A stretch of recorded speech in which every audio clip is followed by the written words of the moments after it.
All right, this module is a module where I want to show you a patent carefully. I want you to get comfortable looking at the patent document, and in particular, I want to get comfortable with claims. This is kind of the roll up your sleeves module, as it were, where we get to see each section of a patent just so you know what to read and what to think about. As we do other modules, we'll look at the patents that are relevant to those businesses and those fights. But here, just grab one patent to show you how patents work.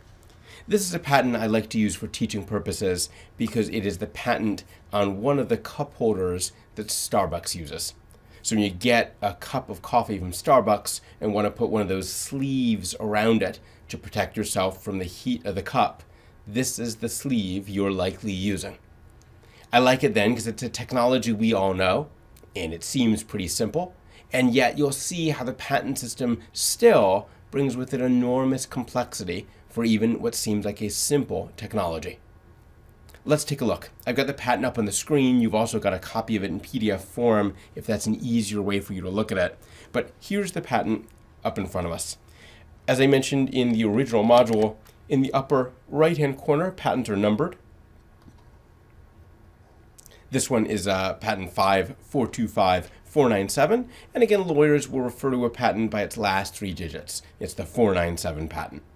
So we have the idea that it's a United States patent. We have its patent number just so we can refer to it, and also the number gives us a sense of when it was issued, right? The larger numbers are more recent, obviously. We have the name of the inventor. His last name is Sorensen. We'll meet him further in a second. His name is up there, and then the date of the patent. This patent issued June 20th, 1995.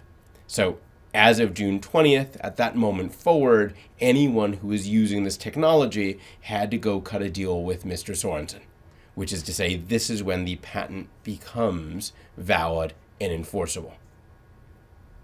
As we go down the left side then, patents have a title. This one's called Cup Holder. The title doesn't really do anything. It just helps us quickly figure out what the patent's about. When Mr. Sorensen applied for this patent, that title was how they figured out which examiner to give it to. It came in and was labeled as a cup holder. The patent office looked at a few other things, which I'll show you in a moment, but that was one of the things they look at to figure out which person is best suited to read the patent and evaluate it. Going down, we have the name of the inventor, Mr. Sorensen, and his then current address. My guess is he lives in a fancier house these days, thanks to Starbucks. But we get his name and his address. The US system really focuses on the inventor. We always name the person, even if that person was working for a company, even if the patent upon issuance is going to go directly to a company. We always name the person. The reason we name the person is this is someone we're going to call to testify if we have to litigate over this patent. Mr. Sorensen likely knows a lot of relevant information. We're going to pull him in. So we have the name of the inventor, J. Sorensen. Below that, we have the application number. As I've mentioned in the prior module, if you want to learn about a patent, one thing you do is read it. You read the specification, which is all this prose and all these drawings. You read the claims, the legal sentences that say what the patent covers. But you also want to go back and pull what's called the prosecution history. The prosecution history. It's the history, the back and forth, in this case between Mr. Sorensen and his lawyer and the government. And so here I've got the application number. That is the document number of what Jay said originally when he asked for a patent. And from there I can get everything. All the letters back and forth, notes about what happened if Mr. Sorensen and his lawyer met with the patent office to talk about this and the like. So I get the application number. Below that, I have the date this patent was filed. That might matter depending on where we are in the history of the patent system. We've had slightly different rules about this, but the filing date has always been important as you think of, is this new, is this non-obvious as compared to the prior art? Well, we need a date for all that, and one of the important dates is going to be the filing date. Right? As the day you filed, was this new? As the day you filed, was this obvious? These are the questions we're going to ask. And again, the details have varied as the law has changed. So we'll get the details in a different module. But for now, I just want to point out to you the filing date is going to be important no matter how we frame the question. This is a date where we know you say, Mr. Sorensen, at least as of November 9th, 1993, he had invented this. And on November 9th, 1993, he not only had invented this, but he had stepped forward officially to tell us about it. So if you want to think about the flags Mr. Sorensen plants in the ground, he plants one flag when he invents it. And there was a time in our history when the date of invention was the key date we focused on. He also plants a second flag when he files. Right? Later, when he comes to the government, that's another important moment in the hierarchy. And so we put the date of filing here on the patent. We don't put the date of invention. We've never made inventors specify, it was a Tuesday around midnight, I was drinking my last beer of the night, and eureka. We only deal with that when it comes up in litigation. But the filing date is such an easy date to establish, right? You gave it to the government, there's a timestamp, we got it. The filing date we put on the documents. And again, both filing date and date of invention have been relevant over time in the questions of was it new, was it not obvious? These are the critical dates, the dates where we ask, hey, was it new as of, in this case, November 9th, 1993. Below that, we have a couple classification systems there, just like the library is organized based on the Dewey Decimal System, organized by subject matter and the like. We do the same thing for patents. We organize them so that later folks can find patents when they issue. We also organize them so we can use old patents to evaluate new applications. So this patent, for instance, when you look at 58 here, the field of search, right, the examiner, the government worker who got the application, they went in and looked at, this one is, corrugated packaging material. And the 27.1 means in a cylinder shape. So they look for other patents about corrugated packaging material in the cylinder shape to compare it to Mr. Sorensen's invention. And similarly, there are all these other categories they looked in, then they filed this one away so other people could find it. What's this? Below those list of categories, we have the list of prior art patents. So again, a key thing in the patent system is to understand is what you did new and is it non-obvious. And we have these two dates. The date you invented it was important for a long time. Now we focus on the date of filing. When we ask that question, what kind of evidence are we going to use? Right? So if the question is, hey, did we know that before November 9th, 1993? Well, we got to now go figure out how are we going to know what we knew. And one way that we know what we knew is we have patents. And the government's really good at looking at old patents, right? The patent office, after all, has good systems on patents at least. And so these are patents that the examiner thought were helpful in describing what we knew before Mr. Sorensen came along. So these are patents that are prior art references. Just again, the vocabulary of the patent system. These are prior art references. These are documents that we deem admissible as evidence of what the world knew before Mr. Sorensen. And here you see a bunch of old patents listed there and some more old patents here. Most patents will go on and also list articles, research publications, maybe instruction manuals. You can imagine a bunch of references, a bunch of types of documentation that we deem admissible to explain what we knew and against which we're going to judge Mr. Sorensen, right? In light of all this other stuff, in light of Mr. Chappell's patent, in light of Mr. Lee's patent, Mr. Silver's patent, in light of these patents, how clever was Sorensen? Was it new? Was it non-obvious? All this is then memorialized on the front page. We get some names here, the name of the patent office examiner who did the work, the lawyer, and so on. Now an abstract, just a quickie summary of the invention. Again, this, like the title, is mainly used by the patent office to figure out who should examine this patent. It's also used by people like you and me who want to very quickly understand the patent. We could try to start with the title and the abstract. Here's the abstract for this one. A cup holder is disclosed in the form of a sheet with distal ends. A web is formed in one of the ends, and a corresponding slot is formed in the other end, such that the ends interlock. Thus, the cup holder is assembled by rolling the sheet and interlocking the ends. Familiar, yeah?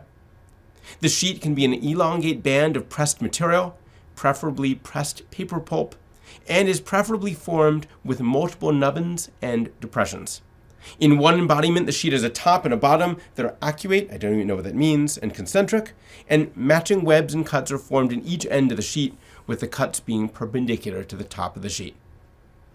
Get something at least, some sense of what this thing is. Here, it turns out a big part of the invention was having it so you could unroll the cup holder and then slat it together into its form. We'll look at that more in a moment. Again, simple invention. It comes with 6 claims and 1 drawing sheet, right, showing you how the invention works. All sorts of details marked. Now we're into the core of the spec, the specification.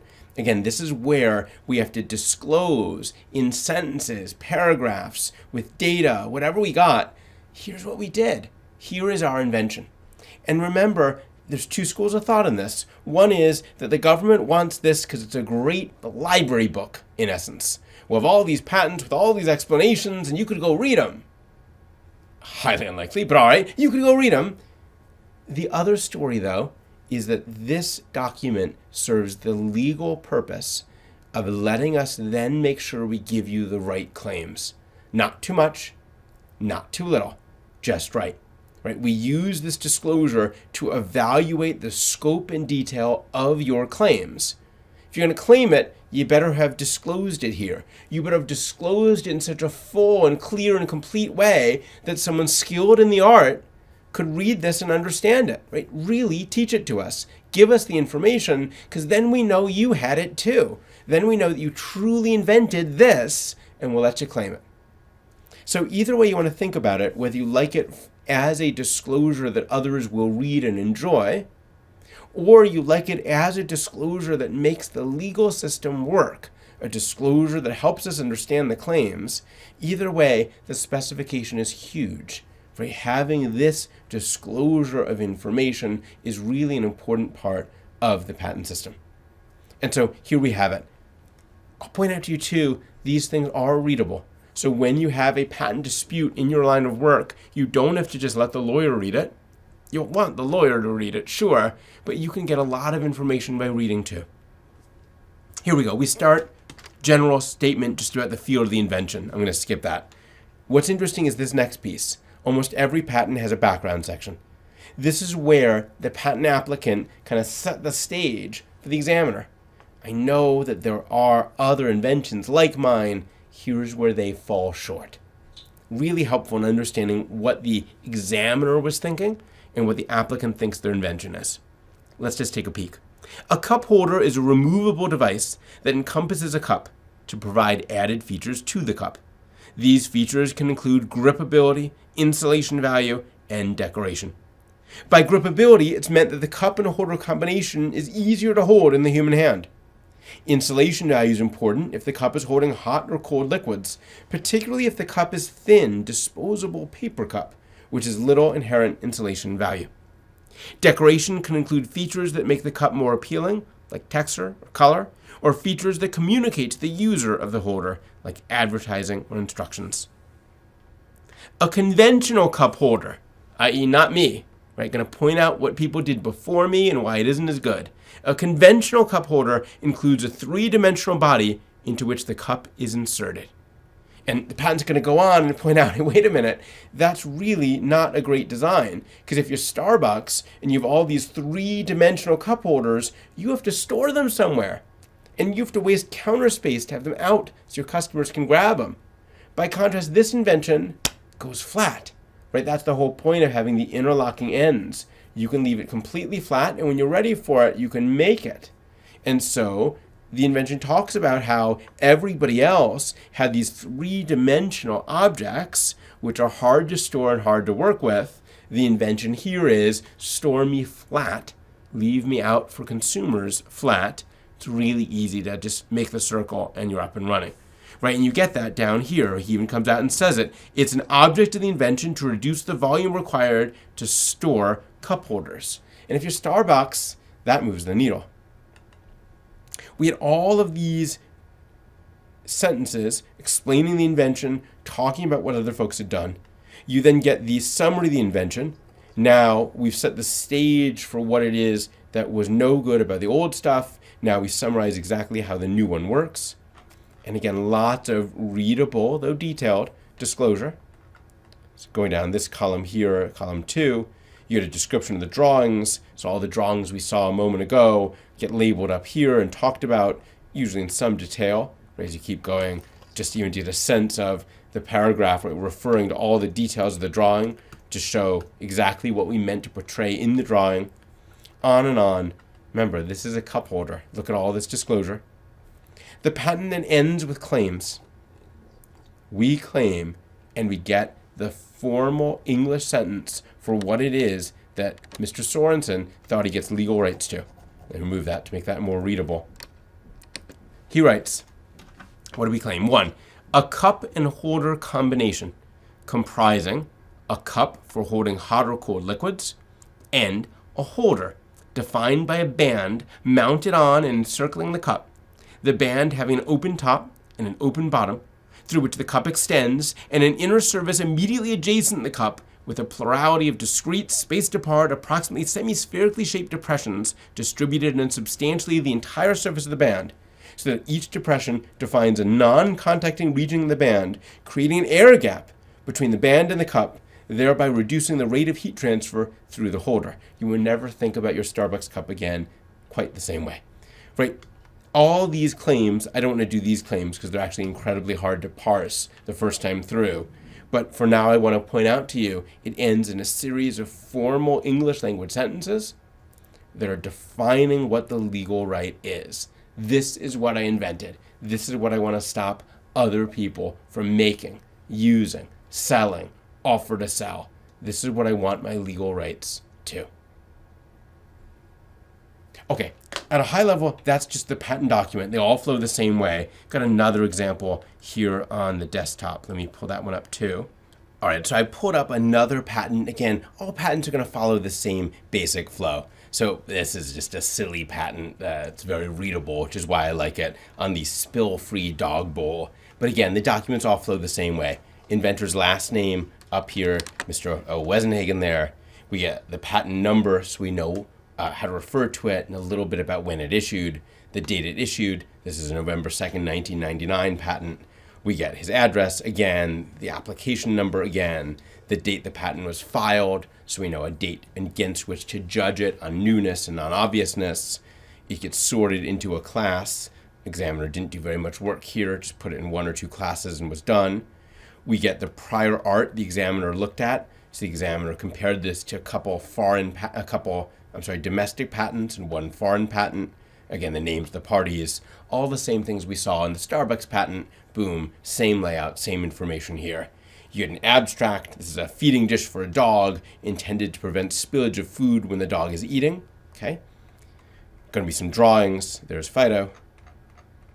Some drawings of the bowl, of the dog. The invention here turns out to be this little lip, so that when the dog is eating and pushes the food up the bowl, it gets caught by the lip and the dog can eat it instead of it getting pushed out of the bowl.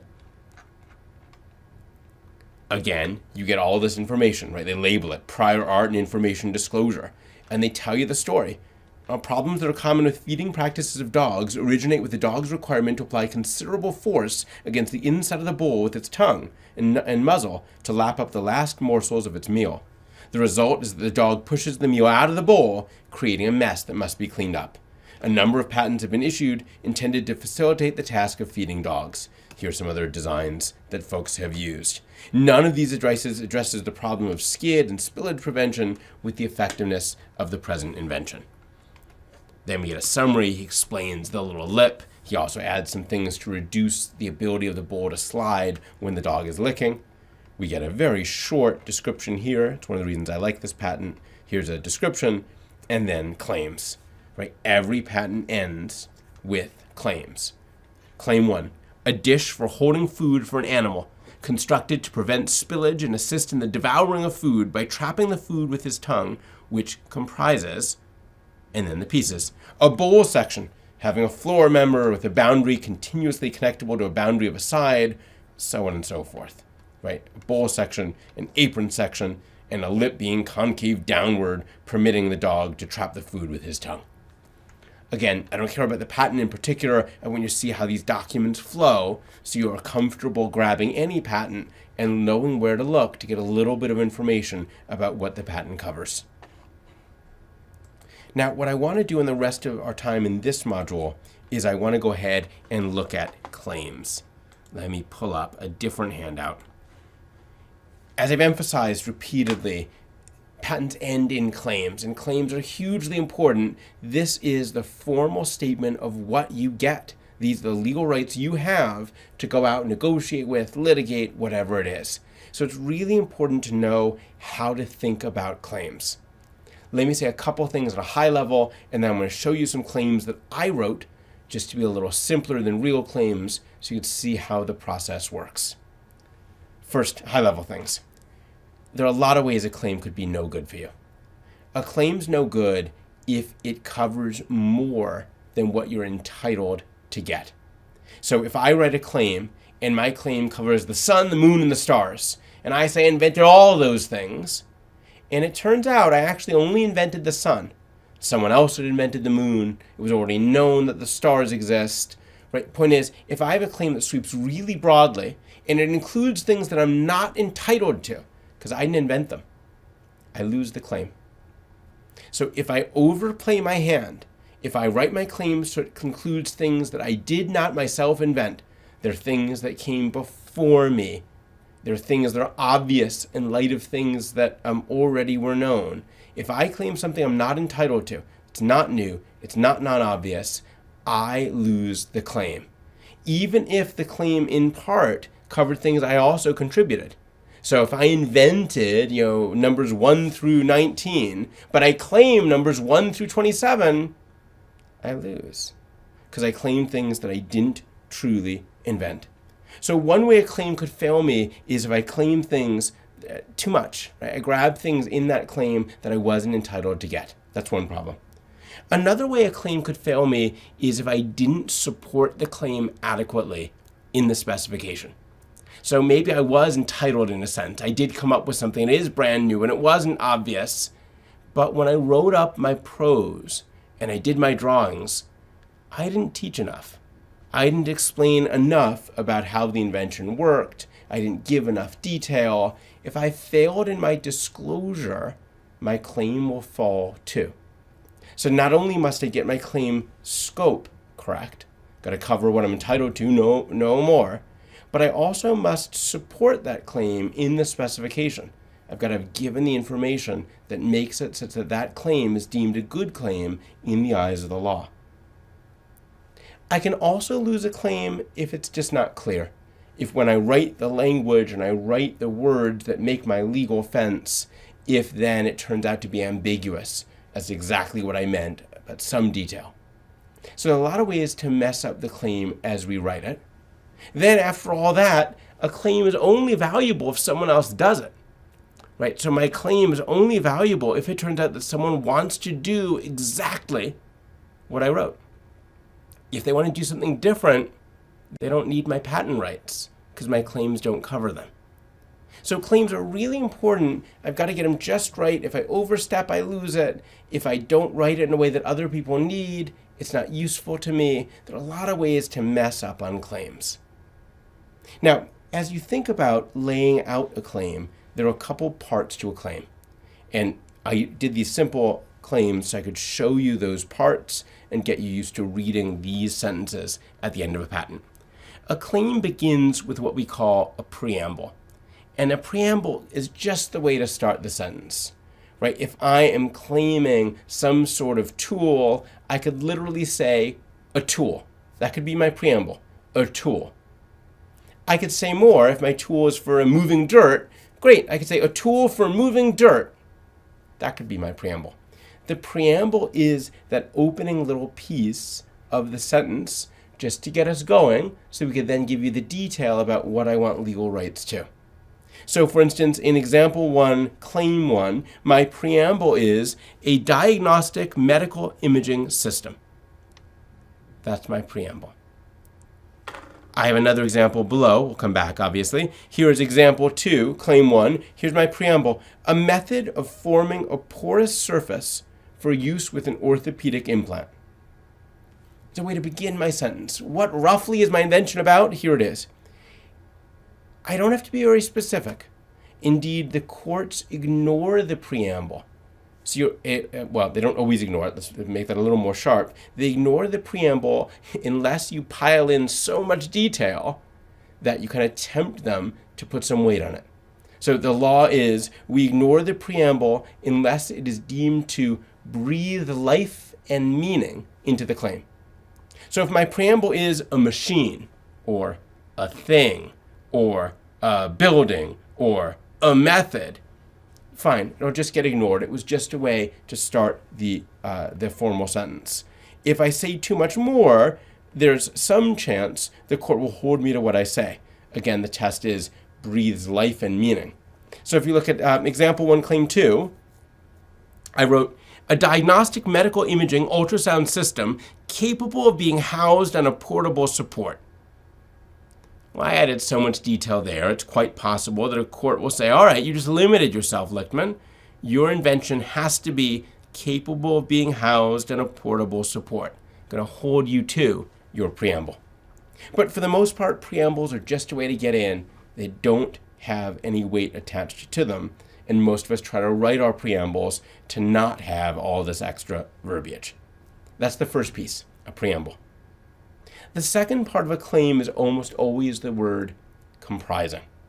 So in example 1, number 1 here for me, I wrote a diagnostic medical imaging system comprising, and I'm going to tell you what are the components, the elements of my system. Or down here in example 2, a method of forming a porous surface for use with an orthopedic implant, said method comprising the steps of, and I'll give you the steps in my method. Comprising is a word that the courts have interpreted. And so people all use it because we know what it means. And it has a very particular meaning. When I say, like in example 1 here, comprising, and then I'm going to go ahead and list my elements. And let me just, for ease of exposition, let's call them A and B. So I say diagnostic medical imaging system comprising A and B. What that means is I think I own any medical imaging system that has A and B. You might add C. I still think that falls under my patent. You can add your bell or your whistle. You can add some other piece. I say as long as you have A and B, you're infringing my patent. If you are missing one of those, if you do your system with A but you don't have B, fine, you're not infringing. But if you have A and B, you infringe. And that's what comprising means. It means I'm going to list out the elements now. This is the necessary set of elements. So all of these elements must be present for someone to infringe the patent. But they can add more. It could be A, B, C. They could do A, B, D. Fine with that. I say if they have A, B, whether or not they have anything else, it's mine. That's the meaning of comprising. And again, it's such a specific meaning that now everybody uses comprising as the word for the transition between the preamble and the list of elements. That takes us to the next piece, the elements. Needless to say, I better choose my elements pretty carefully because now anything I list, I have to find that in the accused product in order to say they infringe my patent. So if I list something extra, that's bad for me, right? If I throw in an extra detail here, I'm just narrowing my claim, right? The extra detail means there's yet another thing I have to prove infringement.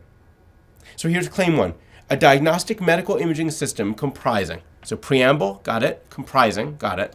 What? Here are my elements. An ultrasound image generator and a flat panel display capable of displaying an ultrasound image generated by said ultrasound generator. So I have two elements. I have the image generator and I have the flat panel. And note, I explain how they're related, right? There's an image generator and a flat panel display capable of displaying an image generated by the generator. Right? A claim has to not only list the elements, it has to explain how they fit together. Right? You don't take the elements, put them in a bag, and shake it. They have a connection somehow. And a claim will lay out the elements and articulate the relationships between them. Same thing down here.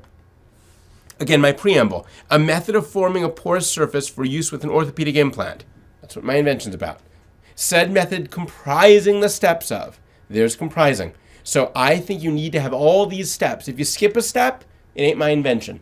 If you add another step, I'm still going to accuse you. That's still my method. You just did another thing afterwards. Comprising the steps of. 2 steps. Providing a plurality of metallic particles and mixing a water-soluble protein compound with said metallic particles. Again, 2 elements, and I show how they're related.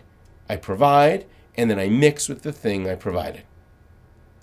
So claims have these parts: preamble, comprising, and then elements. And again, we got to choose all this really carefully because our claim has to be supported by the spec. That's point 1. And the things I list are the things I'm going to have to go out and find to then accuse someone of infringing or to get leverage so someone will license my technology from me. So I'm going to pick my battles here very carefully.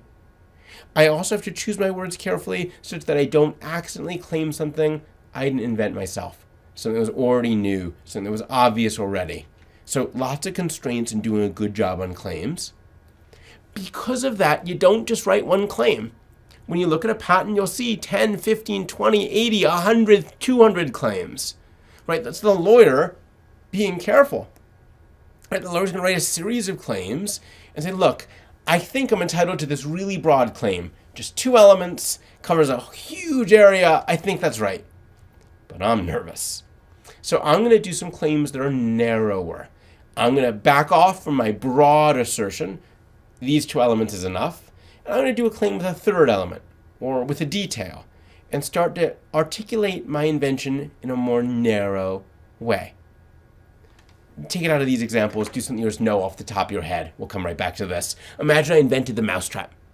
Right? You can imagine writing a sweeping articulation of what a mousetrap is.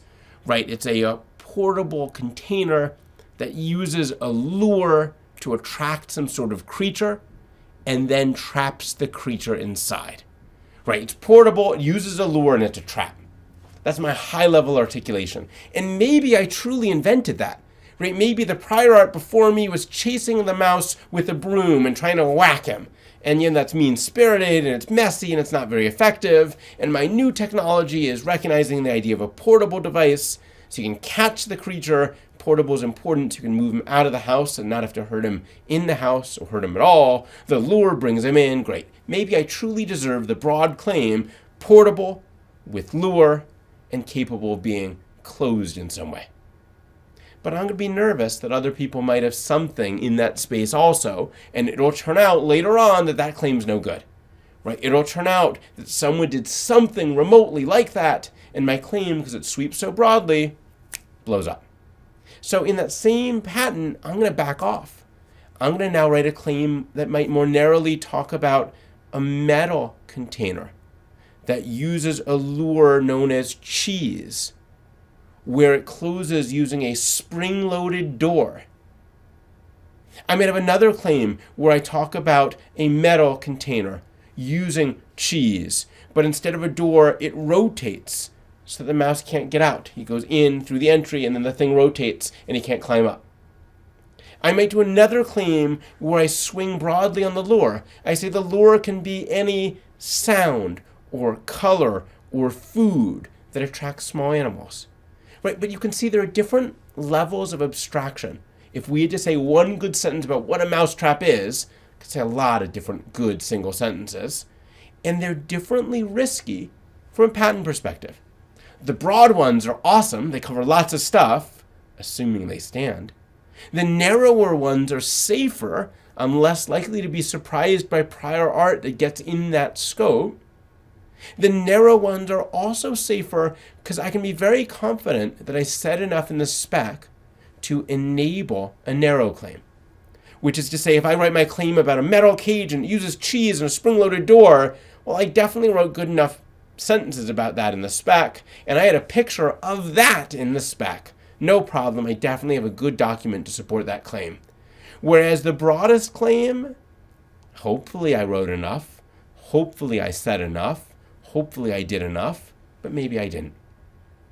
So a good lawyer, recognizing all these risks, is going to write layers of claims. You're going to have a broad claim, sweeping widely, as wide as the government will let you get away with, because that could cover a lot of stuff you want to get later.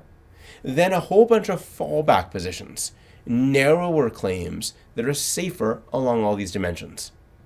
You could think of it as an upside-down pyramid. Start broad and then narrow, narrow, narrow, narrow. We talk about these as dependent claims. So you have an independent claim, that's the broad one, and then dependent claims are narrower. And they're dependent because they refer back. So in light of that, take a look at my example again. Example 1, claim 1 is my independent claim.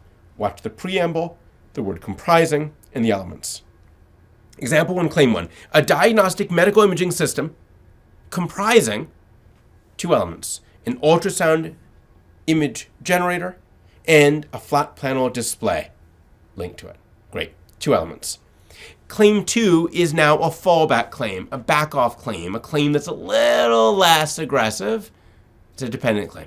A diagnostic medical imaging ultrasound system capable of, oh, I'm sorry, I didn't mean claim 2. Go to claim 3. Claim 2 was my example of a bad preamble. Claim 3 is where I wanted to go. Again, it's a dependent claim, narrowing a little safer. Claim 3. A diagnostic medical imaging system as recited in claim 1. Dependent, right? As recited in claim 1, further comprising a temperature gauge connected to the image generator. What did that do for me? Well, it's a less ambitious claim, right? In my first claim, I said, you infringe if you have the image generator and the flat panel display. I don't care what else you do. You do those 2 things, you're mine. I then worry that maybe that's going to fail for all the reasons I mentioned. So claim 3 is dependent and a narrower. I'm only accusing you now if you have an ultrasound image generator, a flat panel display, and the temperature gauge. Right? I narrowed a little bit. This is my claim, but it's a smaller scope. I'm only going to accuse you if you do all 3 elements rather than 2. If a court someday tells me claim 1 is no good for any of the reasons I mentioned, maybe claim 3 is going to survive. Maybe claim 1 blows up because someone somewhere had some pathetic image generator and flat panel display that I didn't know about that I accidentally swept into my claim. Claim 1's gone. But did they have a temperature gauge? I think not. Boom, I've got claim 3. It's survived.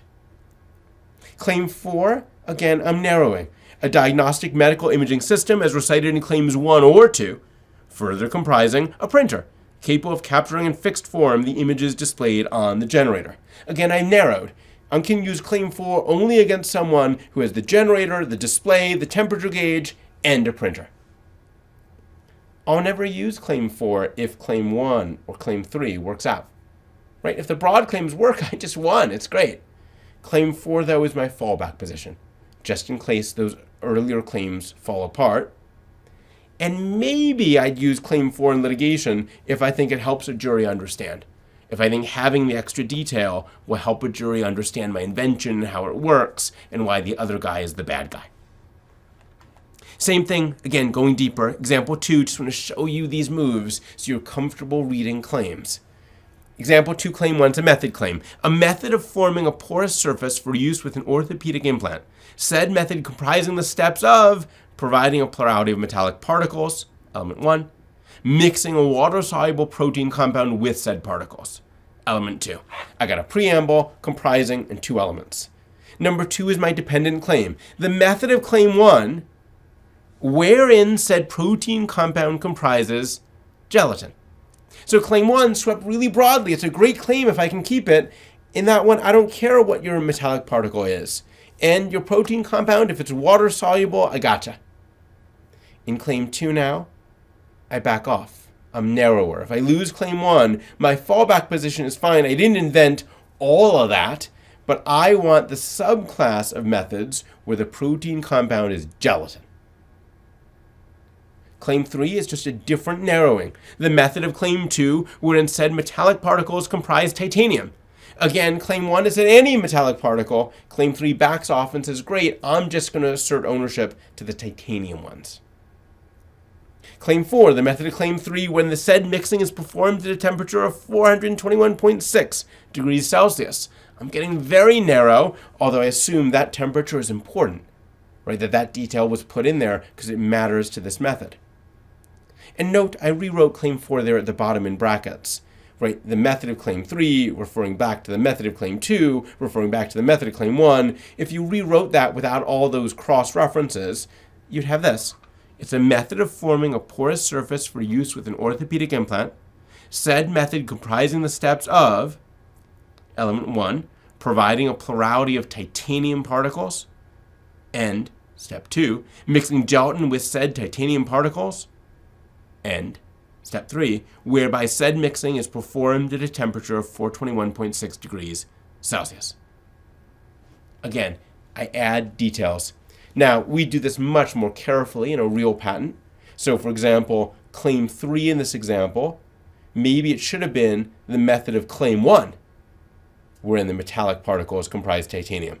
Which is to say, maybe the right idea was to be broad and then narrow with respect to gelatin, then be broad and narrow with respect to titanium, rather than what I wrote in this example, which is broad, narrow to gelatin, and titanium. So you could think about how you want to articulate your fallback positions, and of course, you don't go crazy. At some point, whatever destroys Claim 1, 2, 3, 4, 5, and 6 is going to take out Claim 7, 8, 9, 10, 11, and 12 also. So you want to choose where to draw your lines depending on what you're worried about. But what I'm going to show you is dependent claims.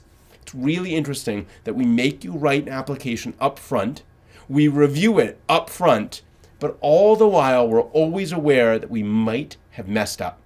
So even when you apply for the patent, even when it's approved by the government, you still build in these dependent claims. These claims that have fallback positions in case the government agreed with us that the broad claim is good, and that turns out to be a mistake. The claim isn't good because I didn't invent everything in there. The claim isn't good because my spec turned out to be not good enough to support it. The claim isn't good for any of a number of reasons.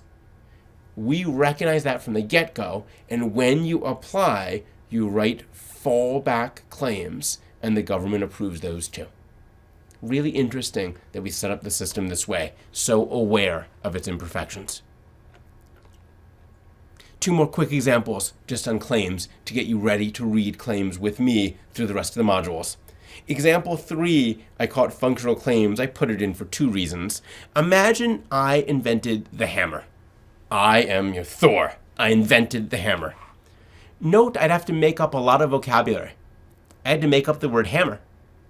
I have to coin the phrase, the head of the hammer. Because before me, heads were things that had ears and eyes and noses. But I decided my new invention, this stick for banging down pieces of metal, I'm going to call the heavy part the head. I made up that word too. Handle was a familiar word and I just used it. So I made up vocabulary, and that's fine. When you have a true invention, you might often have to make up the words. You just explain it all in the spec. When I teach you in the specification what a hammer is, I'll point out to you it's got a really heavy part that is wielded on the handle, and then I'm going to call that the head. This claim is another piece, this functional piece.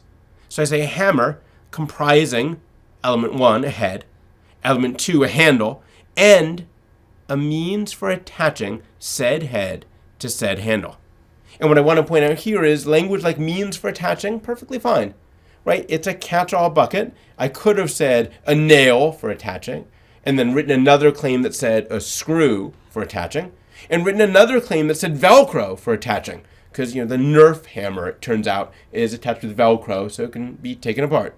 I could have written all that, but instead, patent law lets me write a means for attaching, and then explain myself in the spec. That there are a lot of ways to attach heads to handles. Here's a bunch.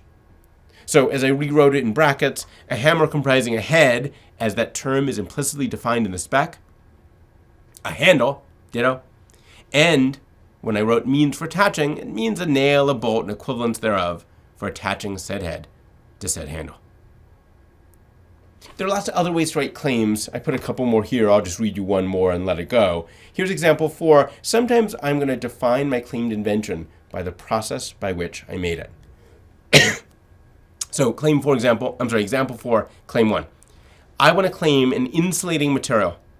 And I could have claimed it as an insulating material where the elements are, here's how it's made. These molecules by this weight, whatever. Instead, I claimed it by explaining the process. An insulating material prepared by a process comprising the steps of heating these filaments and rapidly cooling those filaments. So for some reason, I had trouble articulating my invention in the normal way by describing it as it exists. So instead, I claimed the material by saying it is the output of this process and telling you the process. Example 5 is in the same ilk. Here, I want to improve the hammer, so I go point blank and I say, my claimed invention is an improved hammer, and I explain what I changed. All of this is just to get you comfortable looking at claims. Claims are incredibly important because it's the thing that defines the legal right. We'll show you a bunch of examples in later modules where the claim language changes the fight, changes how I'm going to respond, whether I can work around your patent, and so on. Claim language is enormously important. My examples are stripped down just to get you ready, but we're going to have to be able to read claims a little bit to then understand all the examples we're going to hack through together in the modules ahead. We'll be back with later modules in a bit.